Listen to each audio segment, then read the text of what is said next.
guys, it's Carolyn. Welcome back to the podcast. I'm so glad you're here. And today we have a very exciting topic, especially as we start 24, is what reports you need to look at a construction company and how often to make sure that you're profitable and that you're making money.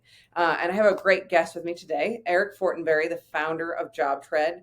Says great experience, has like the best construction management software out there. Everybody I talk to raves about their customer service and how they are always innovating their product. Hey, Eric, welcome to the show. Hey, Caroline, thanks for having me. Thank you for coming. All right, before we jump into the types of reports we think are important, tell us how you founded DropShed. I know you've probably told this story 1,000 times, but I think it has great relevance. Yeah, so I had a buddy of mine who was running a construction company here in Dallas. He was, really just struggling to scale the business. They were doing about 5 million in sales. Had about 10 employees. Running, anywhere from 10 to 15 jobs at one time. And he essentially asked me to come over and help him. Just kind of take a look at the business, help them figure out how they could scale it because they're just hitting this 5 million glass ceiling that they couldn't break through. And when I when I went in, I mean, I immediately just saw the chaos everywhere. We had papers and binders, and like it was just every day like subs were or their employees were walking in, turning their timesheets. They had all of their suppliers emailing in their bills that they'd print out and put into this this folder, and then they take it to a project manager meeting, and someone was signing off on it, and then someone else had to like type it into a spreadsheet, and then it got copied over to this other spreadsheet, and then someone also then typed it into QuickBooks, and like I just saw just a chaotic situation, and I was just like, wow, guys, like this is very, very apparent that you all need just leverage some software. A lot of this could be streamlined by having a construction management software in place. And so that's when I went and kind of just looked at everything out there and tried them all, kind of came up with this big spreadsheet just analyzing everything. And at the end of the day, though, like I struggled to make a recommendation for them because I felt like a lot of the software was like either kind of very antiquated or it was going to take a lot to be able to customize and set up for our business, and or super expensive. And so, the owners were like, well, you're a software guy. Can't you just build us something? And I was like, well, whoa, hold on. I'm not trying to create another thing that you're going to have to maintain. And, I really wasn't looking for a full-time job either. I was just kind of coming in to help out. But, one thing led to another. And I ultimately told them, look, my conditions are I take over as CEO. I give you 1 year, and everything I build's my intellectual property. So if this does have the potential to become my next software company, then I'd have that option to go and pursue it. And so they agreed, and we ended up partnering up. And I essentially just kind of started at the very beginning, saying, all right, well, let's get get ourselves organized. Like, who are all of our customers, and where are their contacts? Who are our vendors? Who are our trade partners and suppliers? And like, let's get all that information centralized. And then we started looking at the job, and how we were estimating our jobs. And like what I found out was like a lot of the sales guys, they were just totally making up numbers. Like they were leveraging their experience as they would say. And I'm just like, yeah, but just because you can look at a project and come up with some number, like once the customer agrees to it, you hand off that job to a project manager and you're saying, yeah, go get us our 30%. Well, how in the world are they supposed to know how you came up with that? Like, there's just such a disconnect. And so, that's really kind of where a lot of JobTread's financial components came from, because I said, all right, look, we're going to build a budget tool, and in this budget tool, you need to figure out what are all of the costs that are going to go into this job. So understanding, what materials we're going to need, what, labor is going to be required, any other, components that need to go in there, we would put that in there. And then ultimately we would calculate the price based on all of those costs and leveraging our target profit margin. We were targeting 30% at the time. And, I also found that some of the guys were using a 30% markup instead of a 30% profit margin. So like a 30% markup is only going to get you a 23% profit margin. So we're shooting ourselves in the foot right out the gate and had no chance of hitting our 30% profit margin. So, we started with the estimating and budgeting piece though. And then we moved into the operational side, doing the job costing, leveraging purchase orders and work orders, with our trade partners and suppliers, essentially being able to commit out of our budget so that we could see in real time, where are we at? How are we tracking? And not have to wait, 30, 45 days, however long it takes for your suppliers and your subs and trade partners to, to send you a bill. You can now see in real time, where you're going over budget. And so ultimately the goal was to throw the flag early so that we knew where to go focus and whether we needed to renegotiate. Maybe we had materials on the wrong job. Something had happened that put us over budget. And so, being able to have that, the job costing component, was tremendously helpful. And then obviously, when you do get the bills and being able to compare that to what the purchase order was. I mean, I can't tell you the number of times we double paid bills, we way overpaid. Like, it was just such a disconnect with the back office, team was just not, they just kind of, everything came in, they processed it, paid it off, and, who knows what it was for, right? So I think having JobTread really enabled us to connect the back office to the field, and so we could share that information. Same thing on the invoicing side. Like, the field guys say, hey, can you go ahead and send that progress invoice to the customer? So the office would send it. Well, the office figured that the project managers would follow up with the customer and make sure they got paid. Well, the field guys, the project managers, had no visibility into the back office. They had no idea. And so we actually, when I took over this business, we had over $800,000 in debt.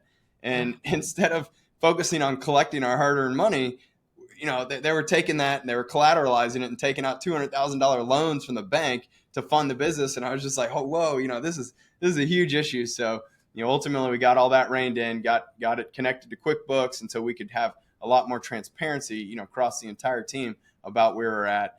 And, and then, a lot of the project management, software, or like scheduling, daily logs, organizing all of our photos and files. I mean, ultimately we built JobTread out of a needs basis. And so at the end of that year, I mean, I had helped grow them from 5 to 8 million in sales. We increased their gross profit by 43%. Lo and behold, if you track it, you can definitely hit your target profit margins. So whatever gets managed, I mean, whatever gets, watched gets managed, and then that's where you make money. And Yep. so I know that all of this sounds so overwhelming for like the average construction business that is not doing this. It's just kind of like throwing a bid out there, getting jobs, and not really realizing, and sometimes not even at the end of the day. So I know you deal with clients like this all the time. Where do you start? What do you start? Well, what's the first report? It seems also overwhelming. What's like the first baby step you would take? Well, I mean, I think just first of all, making sure you've got a good handle on, where your estimates, kind of where, your leads, right? Like, so I kind of just like start at the top of the funnel. Let's focus on sales first. Let's make sure that we understand, where all the leads are, what, stage they're in. Are they new? Have they been contacted? Have we had an appointment? Have we sent a proposal? If we've sent a proposal, well, when do we need to follow up? Like, are we following up? Like, if you don't follow up, your chance of getting that deal is much less. And so like, I kind of like to start, just sort of thinking about the start at the top of the funnel, and focus on all of our estimating, making sure that we have a good handle on what jobs we've estimated. If we haven't sent the proposal, we need to make sure that we're being responsive. We're getting those out the door. After that, I think once you win a job, it's very important that, again, you leverage the budgeting tools and doing that job costing to make sure that you can see in real time, any jobs that you are overrunning your budget. And I think that's the neat thing about JobTread is that like you can view all of the reports across all of your jobs. So you're not having to go job by job by job. You can basically see, at a macro level, as a business owner, where do I need to focus my time? And I'm looking for the jobs that are overrunning the budget, or they're basically, off track on the schedule, and so I think those are kind of the two things that, and that's how that really tremendously helped us scale at the construction company. Like when I walked out, we could run like 70 to 80 jobs at one time. Wow. And it was tremendous growth, and we were hitting our target profit margins. But that's because, by being able to kind of monitor, at a high level and just seeing all the daily logs, seeing all the photos coming in, like I still had visuals without having to go and babysit on the job site for every single job. And then I had the financial reporting to help me understand, were we tracking? Was everything on track? If so, then I didn't need to get involved in those deals. It was just the ones that were not on track. So again, I think kind of looking at, what jobs are over budget, monitoring your we project your profitability for every single job, being able to keep an eye on that. Obviously looking at, your sales year to date, kind of sales by month, things like that are obviously very important. But, again, to the accounts receivable perspective, like making sure you're monitoring all of your customers with open invoices. Yeah. Like, do not let those get stale. Like every day that goes by, your chance of collecting that money is dwindling. And it's, it's so unfortunate. And I actually learned a really great thing, great tip for me, that like, it's so important that in your contracts, Mhm. you have a statement that says, if you don't get paid, what actions you can take, which ultimately should be to stop work. But I Mhm. guess in some states, right, like if you don't have that in there, you may not be able to stop work even if you don't get paid. Exactly. And so, and that definitely like letting them know, hey, I issued this invoice. We expect payment in 5 days. If not, I'm going to stop working. Yeah. But I think that's a huge thing. Looking at the daily reports on your jobs, I don't know. I guess I learned so much in the last year as a business owner, and having daily reports of what's going on in the business when you still have time to fix it or change it. Yeah. And all of that visibility is like, okay, this crew is having a problem. Let's go investigate, right? Yeah, I mean, and that, exactly what you said. I mean, like, if you can address issues in real time, then you can course correct. You can go and, maybe there was some additional cost that you need to go get a change order from the customer from, Mhm. and if you don't do that in the moment, and if you wait until the end of the job where you've already sent them your final invoices and now you're trying to come back after the fact, like, there's no way. You got to do it in real time. And so, it's so important that, that I think that's what this job costing tool really gives you, that ability, to just keep your jobs on track. And then if anything happens, again, you can take action right there.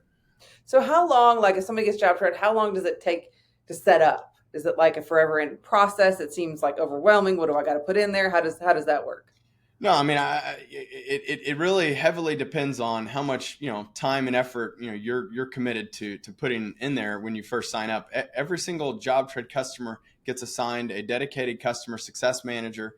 Our entire customer success team has construction experience. We very much understand, your day to day, what you're going through. We've implemented, thousands of construction companies on this. And so, as much as you're, willing to put in some time and effort to get the data, I think ultimately what I see is that a lot of times it's the biggest challenge is that people don't have a good handle on their numbers.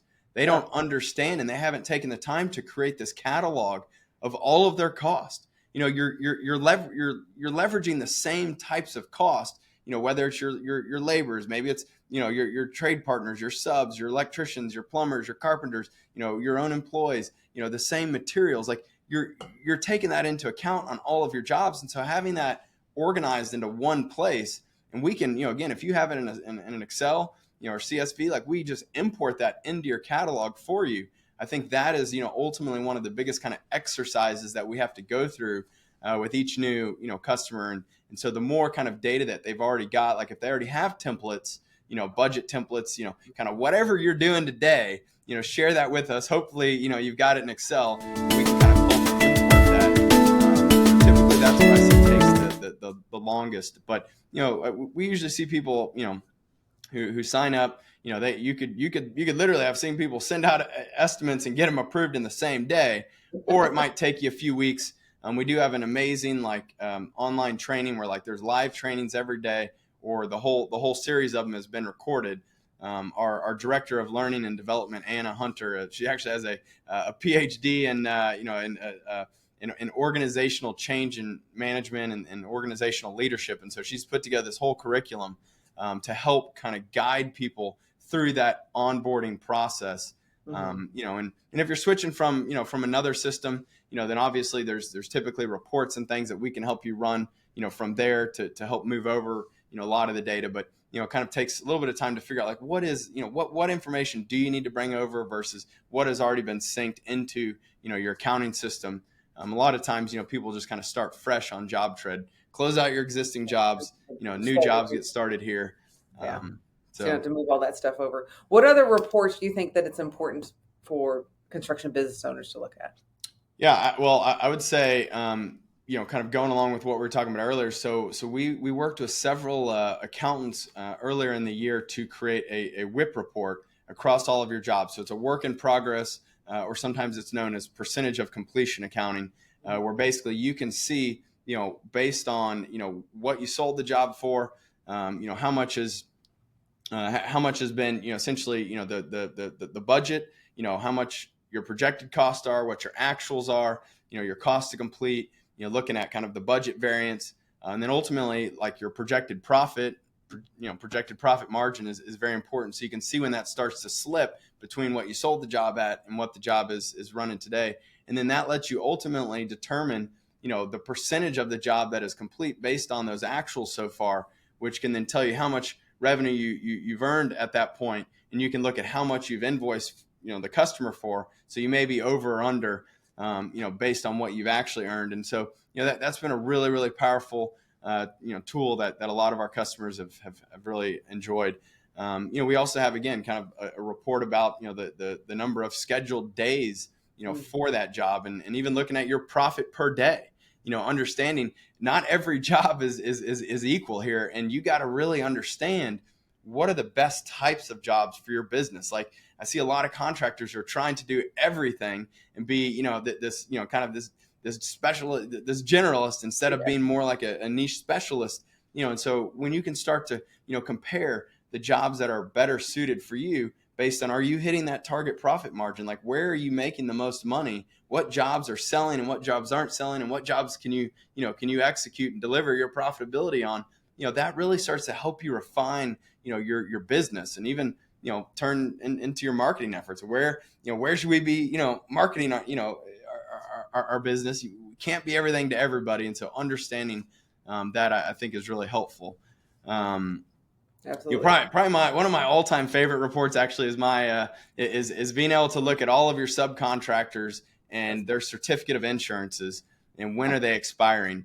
That's awesome. Right after I took over that construction business, we got audited by our insurance provider, and they said, hey, before we can renew your policy, we want to see all of the certificate of insurances from all the subs who worked on any job the last 12 months.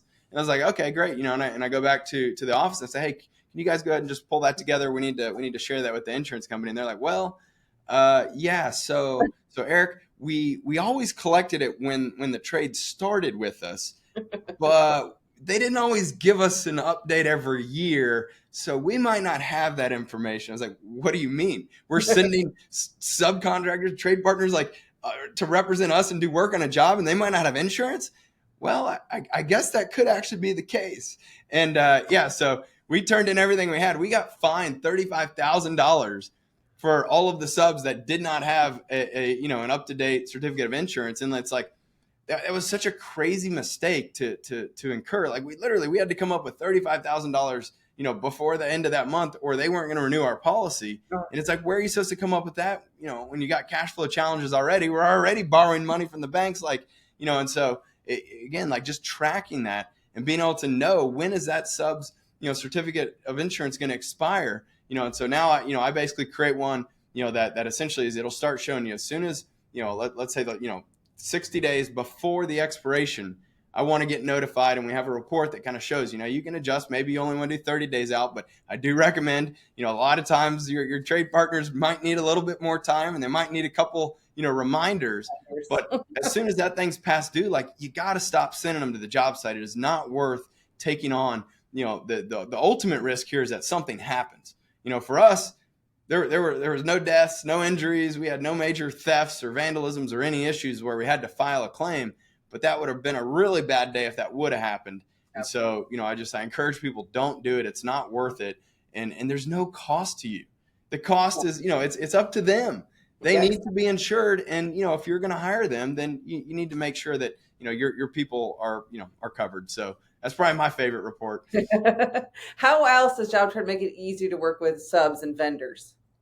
Yeah. So, I think the neat thing is that, we essentially have a way where you can send all of your subs, you can send them bid requests where they can, directly input what the cost will be, for them to work on your job. So, it's super easy to send them a bid request, or, once you get it in, if you want to convert that to a work order, or to a purchase order, you can easily do that, send that to them.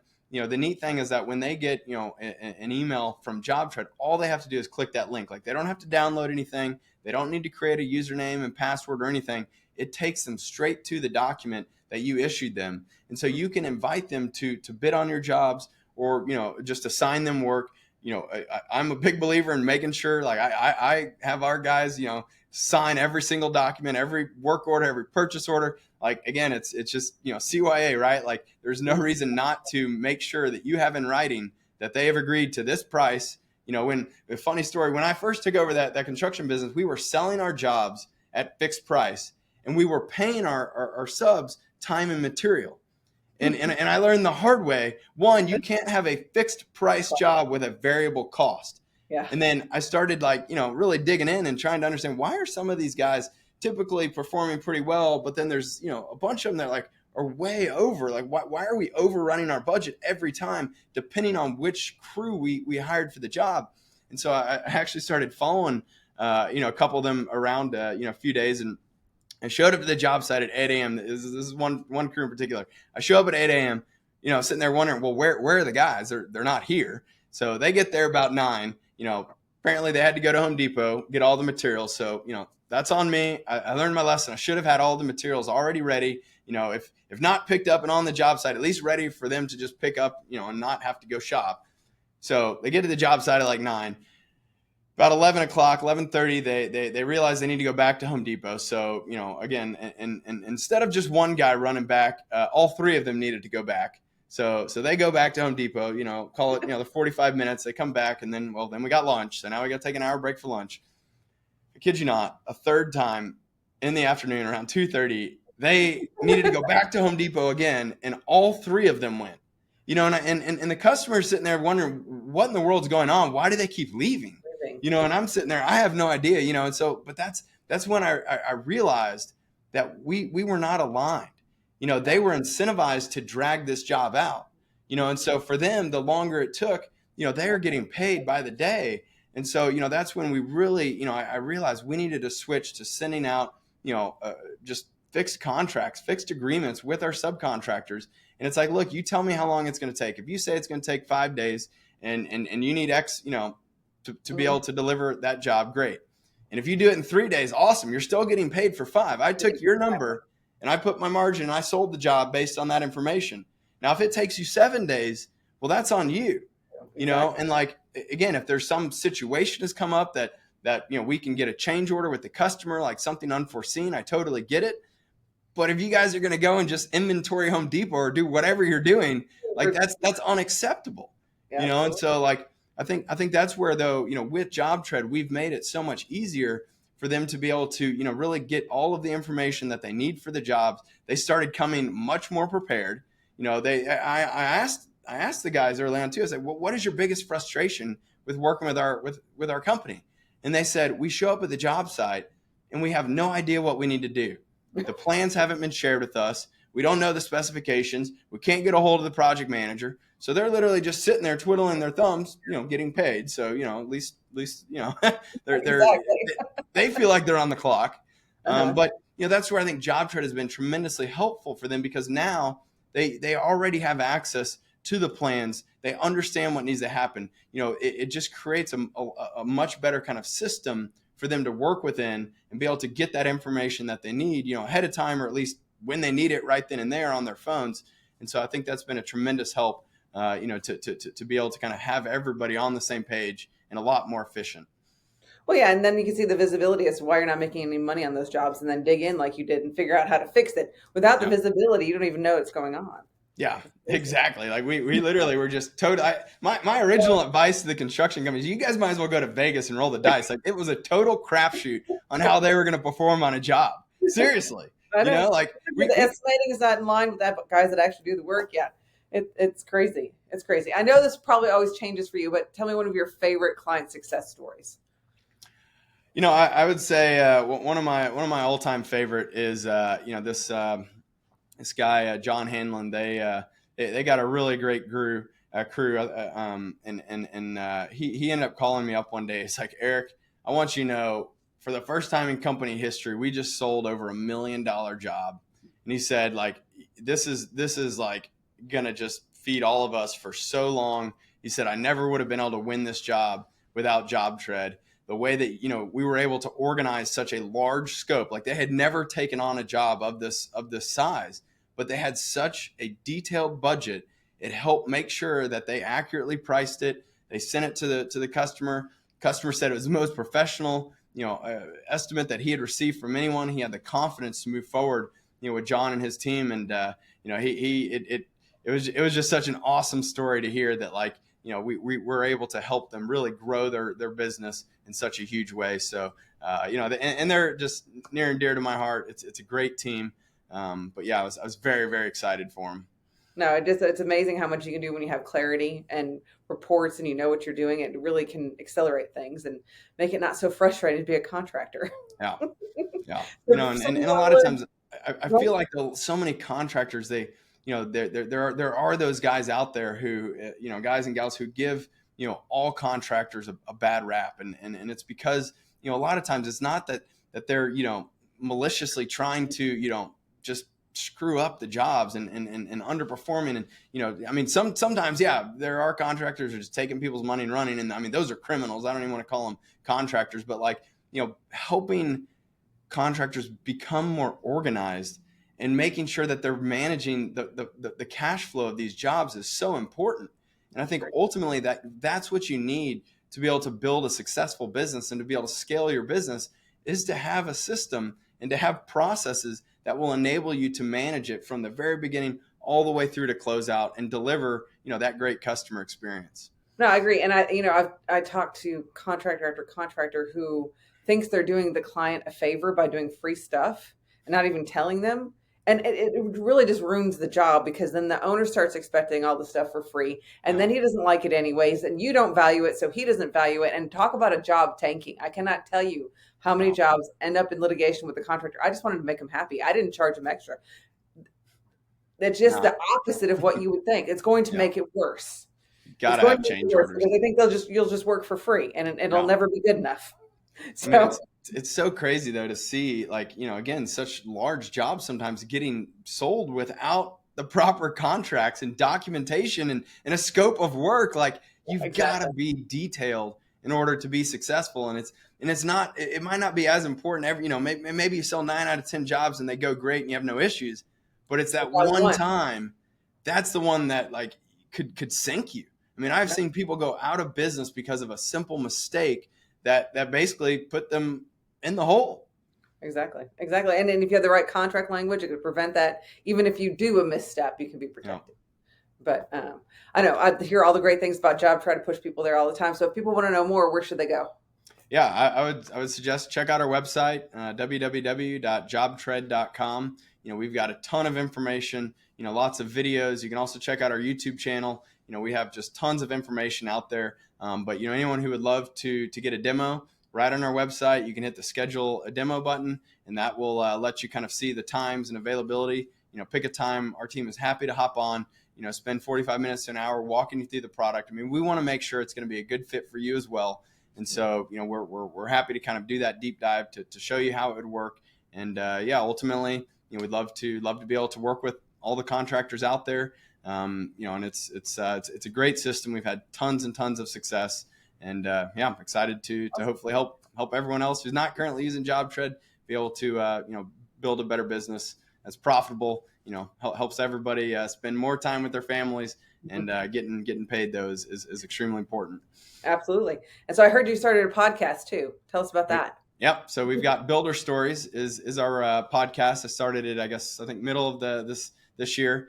It's a really neat thing where essentially I just interview business owners who maybe at various stages in their journey, with the ultimate kind of premise that, like, we want to help others be able to learn from the lessons that they've learned along the way. What were their biggest challenges? Like, how did they overcome these challenges? And it might be from sales to operations to dealing with difficult, customers, whatever it may be. Like, it's such a cool, thing for all of these, business owners to really share their stories and their experiences so that others who are, earlier on in their journey might hopefully be able to kind of skip over a few of those hard lessons that, that many of us have had to learn along the way.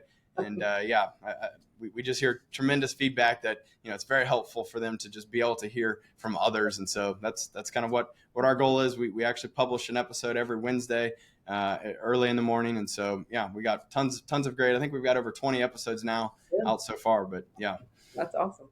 Well, great job, Eric. Thank you so much for being on the show. Thanks for having me, Carolyn.